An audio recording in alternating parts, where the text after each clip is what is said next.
don't need a high-end designer or a lot of money to get a luxe look. Be your own interior designer. This is Affordable Interior Design, the podcast. Here's your host, Betsy Helmuth.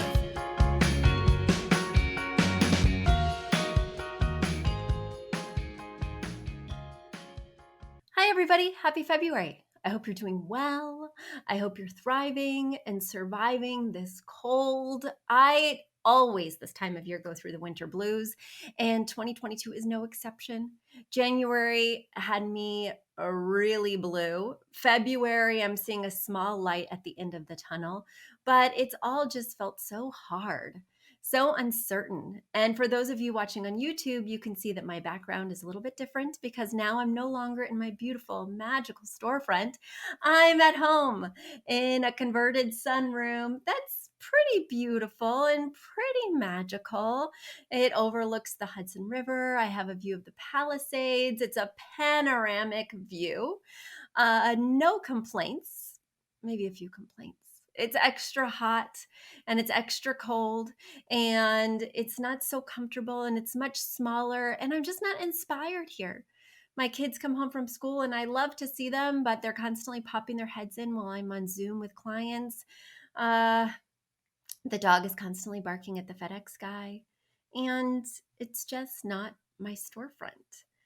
But things have been really uncertain. So I just didn't feel comfortable signing a new lease when I don't know where I'm going to live. Everything feels so up in the air. Do you guys have things that feel up in the air, whether it's where you're going to live or family situations or work situations? I'm sure we can all understand or empathize with that feeling of being unsettled.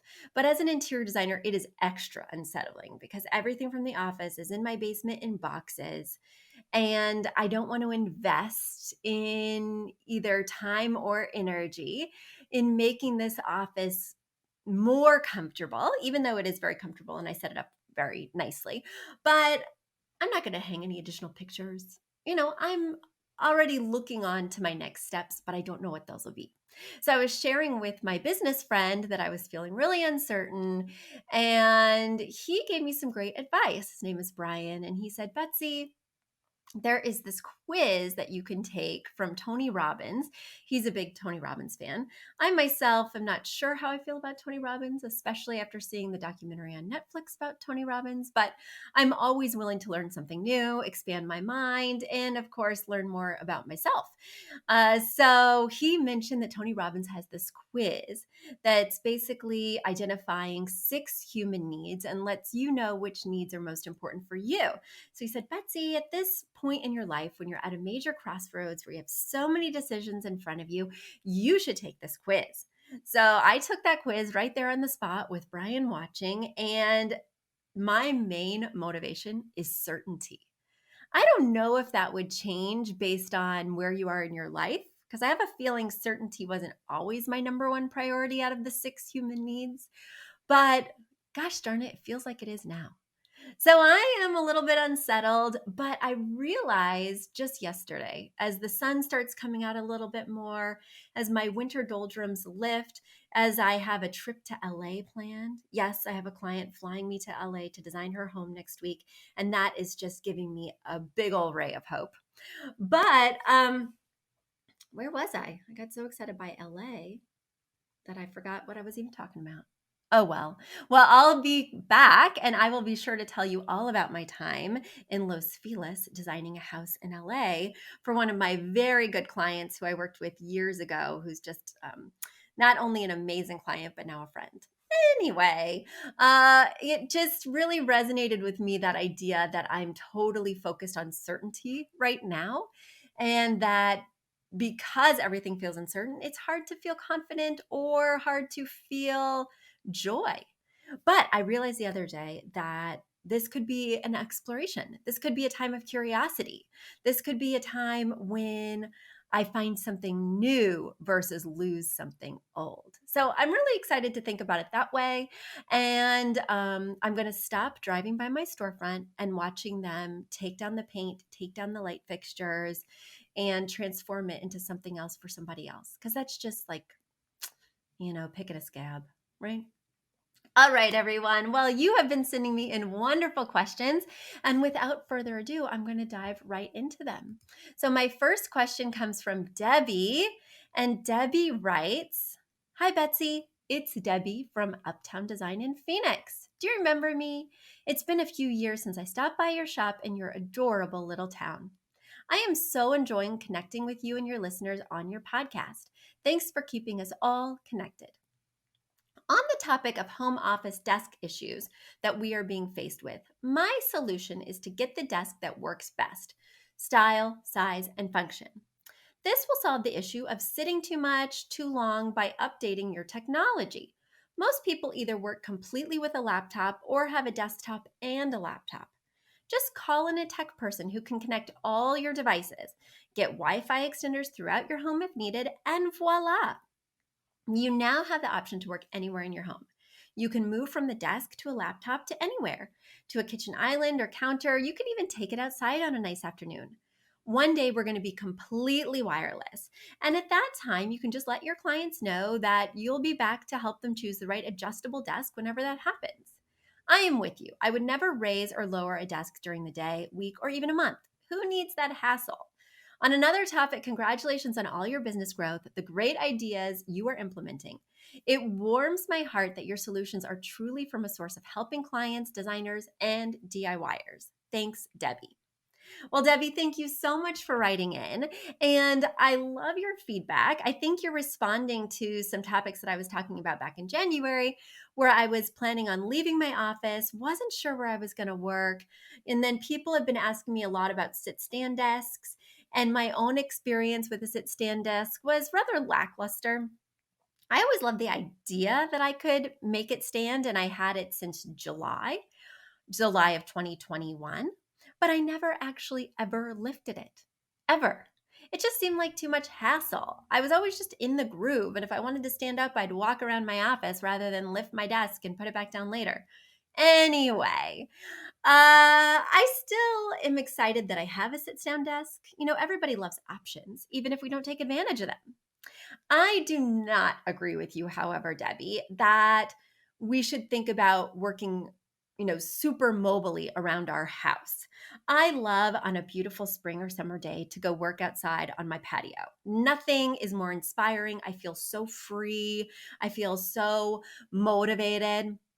But I really hate it when I go to clients' houses and, they've got their dining table set up as a desk, but sometimes they do move to the kitchen island so that they can stand or just have a change of scenery. And so then they have some papers over there.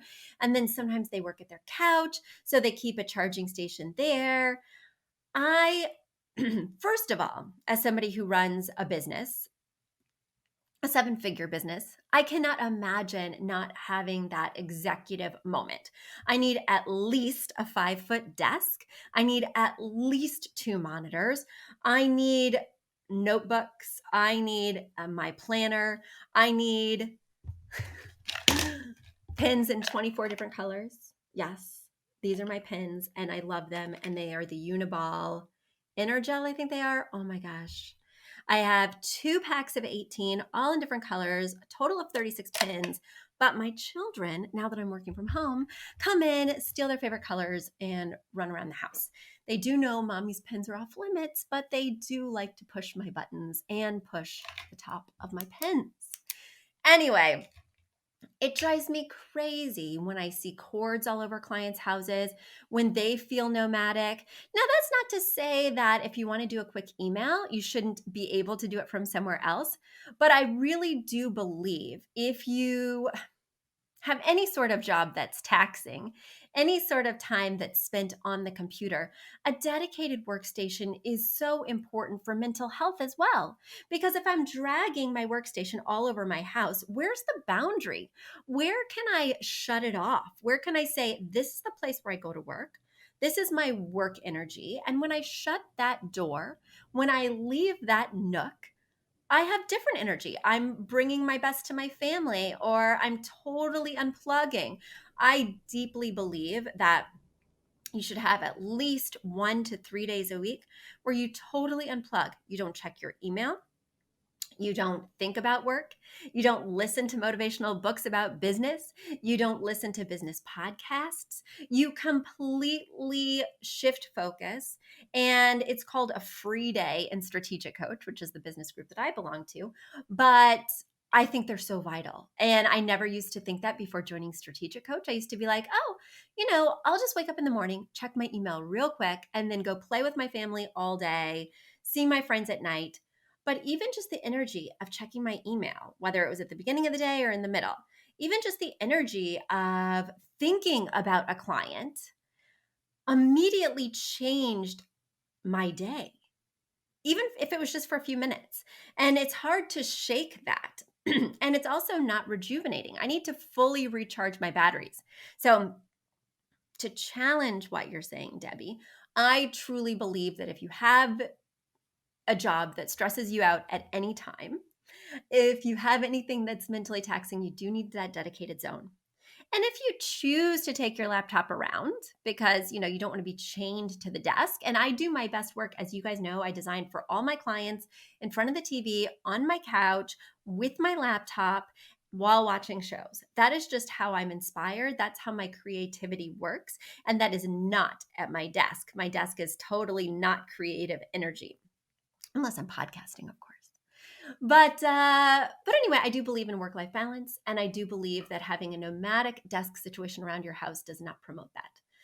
I'm open to getting into a debate, Debbie, but that's my 2 cents. All right, let me move on to my next email. My next email comes from Pia. Pia is located in Sweden, and she writes, "Hi, Betsy and team. I would love some help with our laundry room. We will redo all the floors in our basement and then fix our depressing laundry room. I got the floor plan to where I want it, and I have my style. It's homey mid-century.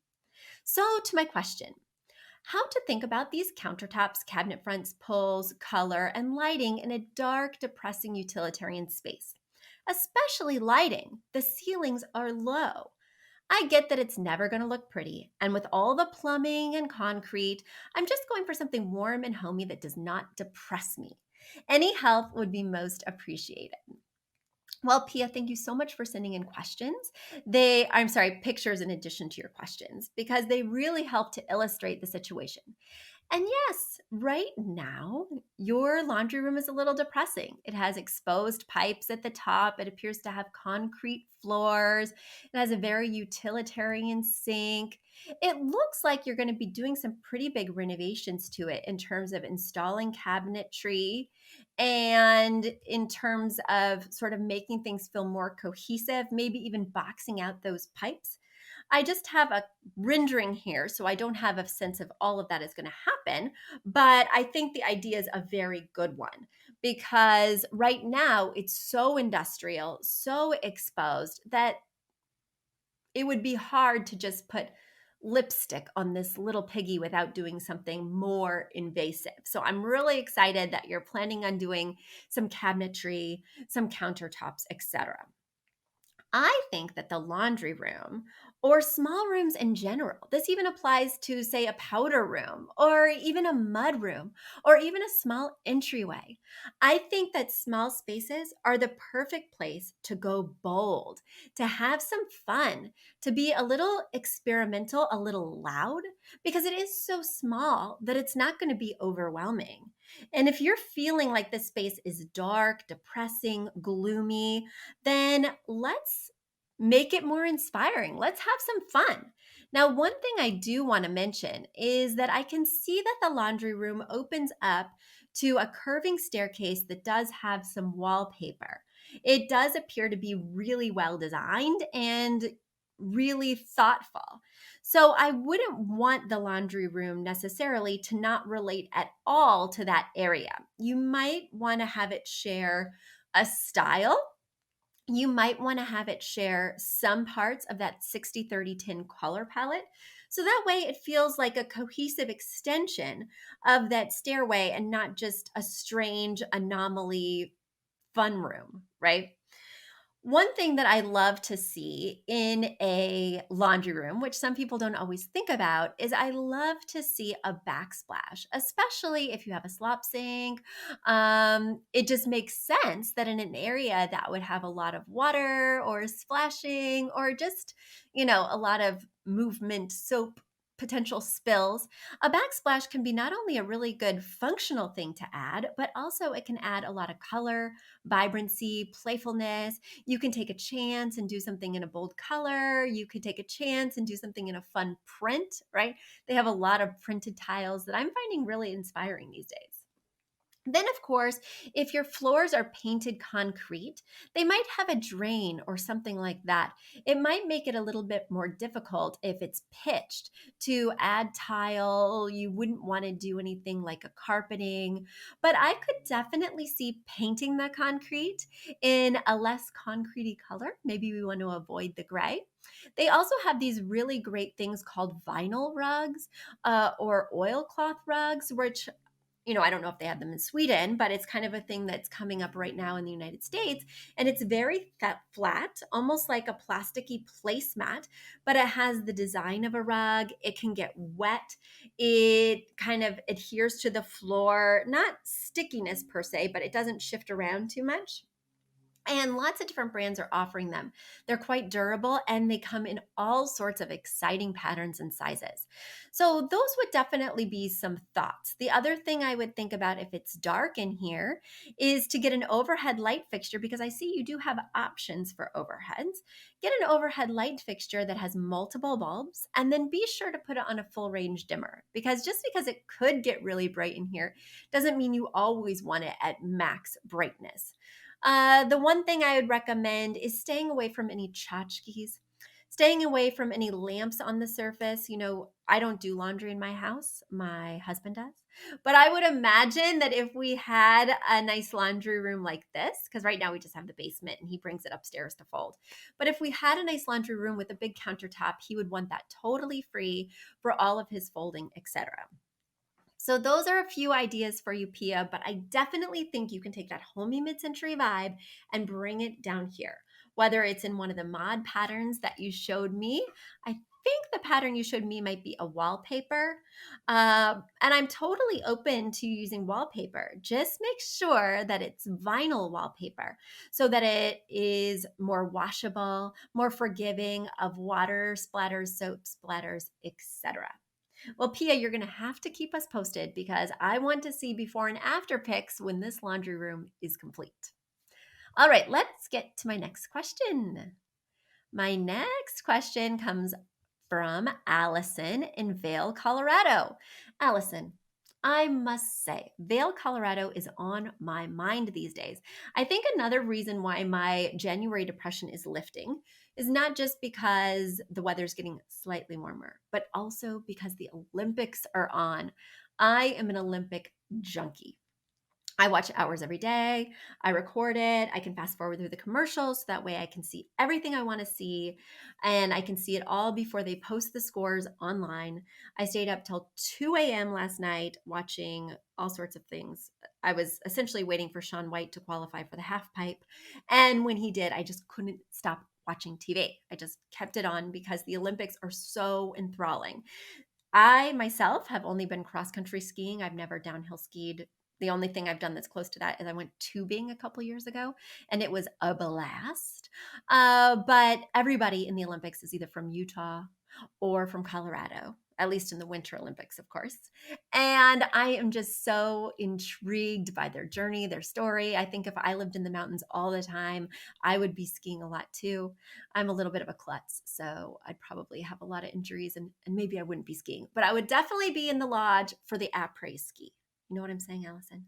So yes, all those United States athletes from Colorado and Utah, good for you. I'm sending you awesome vibes and I'll be watching you later today. All right, let's get into your question. You write, Betsy, I love your podcast. I spend hours hiking our beautiful Colorado trails, listening to your inspiring information. I appreciate your ability to combine affordable design solutions while still providing quality inspiration. We live in a 20-plus-year-old home, and we're starting to re-energize its current bones. I am replacing all of the baseboards and window casings to a 3 1/4 style shaker white trim. While doing this, I realized that my stair railing posts and handrails are completely trashed and outdated. I'm struggling with what to do with these. I do like the black cable railing systems, but I find them too outdoorsy for the interior entryway. The front door opens right up to the staircase, and I don't want something too busy because it's already a very tight area. I'm including some photos of the staircase from the front door and surrounding entryway photos. I appreciate any suggestions you may have. I look forward to listening to your podcast while going snowshoeing. Well, Allison, I am there with you. I either get jealous this time of year of people who are actively doing snow sports or people who live in Hawaii. It's one or the other.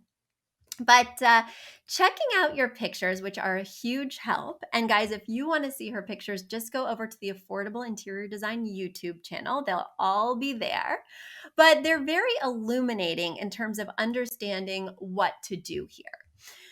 Because the number one thing that you want to do is you want to make all the architectural details in the home. So architectural details refer to things that are intrinsic to the home, built into the home, not furniture, not artwork, not wallpaper or paint, but those architectural finishes, be they, the renovation selections you've made in the bathroom or the kitchen, or of course, stairway selections.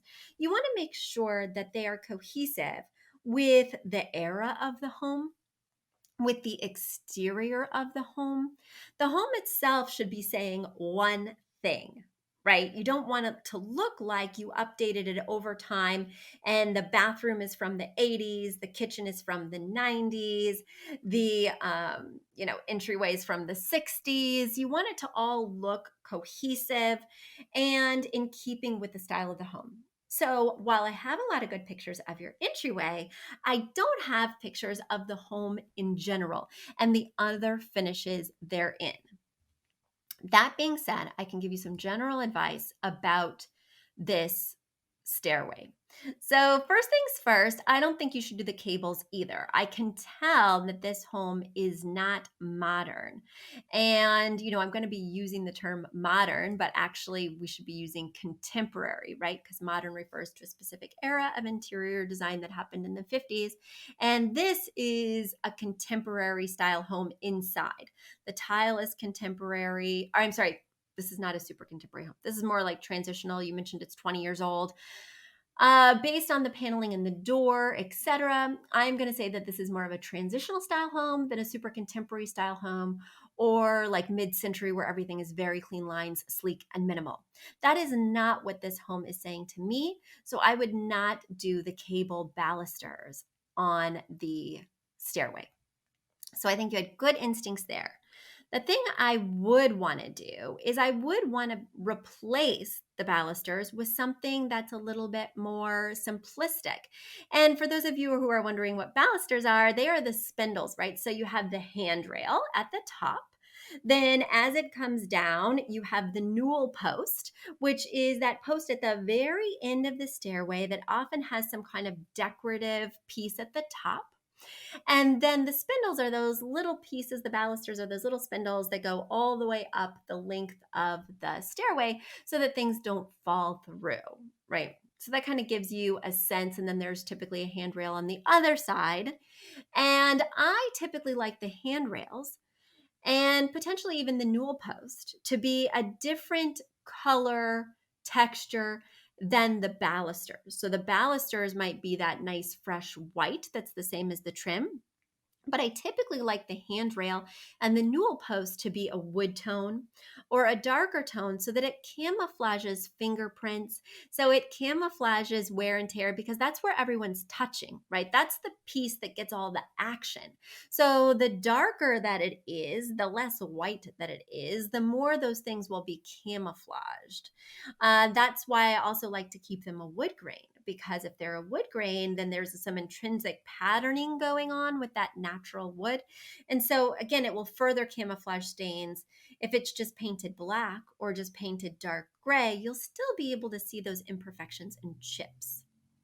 So that would be my takeaway is that maybe we get some balusters, we still keep them white, but we make them a more contemporary style, something that's more middle of the road and less ornate. We still keep the newel post and we still keep the idea of transitional in our mind, but we don't do anything too sleek and something much more minimal and clean. I hope that helped. There's a lot of ways to go. And when you're thinking about changes in terms of renovations, you do want to think about that house holistically. I can see some bronze here on the door handle. I'm just looking for any sort of finishes that I can latch on to. But then across the way, the other door has some silver. So you'll want to be really intentional with how you're mixing your metals. And if you choose to make the balusters metal instead of wood, maybe there's something like an iron baluster versus a wood baluster that could have some kind of decorative touch. When I was doing my railings outside on my patio, I looked at these different companies that do fences and railings, and it was all fairly uninspiring. And then somebody gave me the information for an iron worker who does build these railings, but instead of doing like prefab aluminum or something like that, he does each one forged by hand. And so he brought over this huge book, like it was 300 pages or something, with all the different options for balusters. It was so inspiring. I thumbed through every page and found these really unique balusters that have sort of this clover inset, because there are some balusters you'll find online that I think are really sold out.